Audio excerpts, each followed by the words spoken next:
We live in an era of towering material accomplishments. We have split the atom, mapped the human genome, and networked the globe. Yet, looking out from the top of this technological mountain, the average person feels entirely disconnected. We are surrounded by energy, but paralyzed by a sense of isolation and insignificance. This highlights a strange contradiction in human behavior. No one wakes up and consciously decides to be lonely. No one asks for financial ruin, and no one desires chronic anxiety. Yet millions of people experience these exact conditions every single day. When things go wrong, we immediately look outward for a culprit. We blame a sudden streak of bad luck. We point to a hostile economy, unfair circumstances, or even a punishing universe that somehow singled us out for misery. In 1954, writer U.S. Andersen published 3 Magic Words, a book that offered a completely different explanation. His thesis was direct. External circumstance has absolutely nothing to do with human suffering. We are not the victims of a chaotic, random universe. We are the architects of our own misery. If it is true that we author our own pain, the reason we feel so utterly powerless to stop it is simple. The actual operating system of our minds, the machinery that turns thought into reality, is locked safely away from our daily awareness. Think of the mind as a vast 2-part system. The first part is the conscious mind. This is the master programmer. It operates strictly at the level of the 5 senses. It sees, hears, reasons, avoids pain, seeks pleasure, and records daily experiences into memory. But beneath that sits the servant, the subconscious mind. This processor does not analyze, debate, or judge the data it receives. It simply accepts the programmer's inputs and feeds them directly into a boundless network of intelligence that permeates everything around us. This relationship follows a specific logic. Thought plus conviction equals manifestation. Whatever the conscious mind believes with absolute certainty, the subconscious accepts as a blueprint, relentlessly building it into physical reality. This creative medium functions as a tangible power source, one tapped into by history's most effective thinkers and visionaries. The world's most brilliant scientists consistently arrived at their breakthroughs, not through raw calculation alone, but by letting go of a problem until an intuitive answer simply materialized in their minds.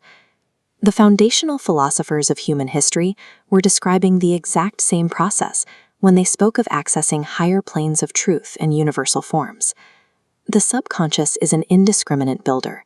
It executes its commands flawlessly. Therefore, the chronic failures, illnesses, and frustrations we experience are never glitches in the universe. They are input errors generated by our own thinking.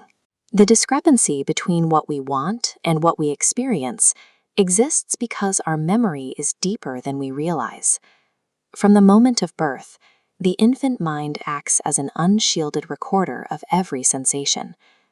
Because a child cannot rationally process early trauma or rejection, the developing conscious mind buries these painful experiences to protect itself, pushing them into a dark, hidden storage area. Andersen called these buried beliefs prompters. They are hidden lines of negative code, deeply rooted convictions that whisper, "I am not good enough," or "money is scarce," or "people will betray me."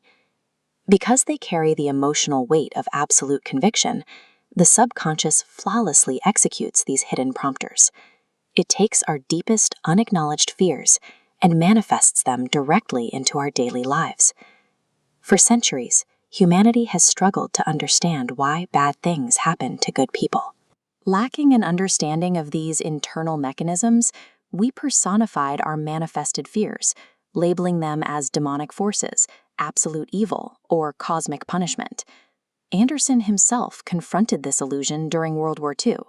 Serving on a destroyer in the Pacific Theater, he watched an attacking enemy boat disintegrate under his ship's fire.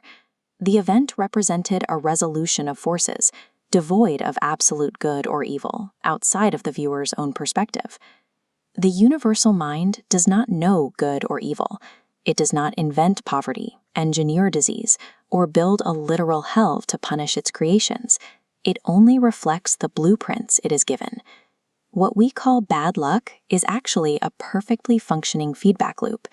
It is the universe showing us in real time exactly where our internal programming is infected with fear. To escape this cycle, a mental shift has to occur. We have to stop viewing ourselves as accidental victims of circumstance and take responsibility as the intentional creators of our reality. You cannot overwrite a negative prompter with sheer brute willpower. You cannot aggressively demand money or health from the universe. Imposing your conscious will onto the subconscious only creates friction, reinforcing the exact fear and scarcity you are trying to escape. The actual mechanism for change is acceptance. To delete a line of bad code, you have to calmly and consistently feed the subconscious mind with positive, absolute truths. You maintain that input until those truths overwrite the old fears and become the new default setting. In practice, this requires carving out 10 minutes of uninterrupted solitude every day. By sitting in quiet contemplation and deliberately focusing on health, abundance, and peace, you actively install a new set of conditioned responses. We exist as individual expressions of one infinite intelligence, rather than insignificant figures in a chaotic void. The moment we understand our internal programming, we stop fighting the universe and realize we are the ones shaping it.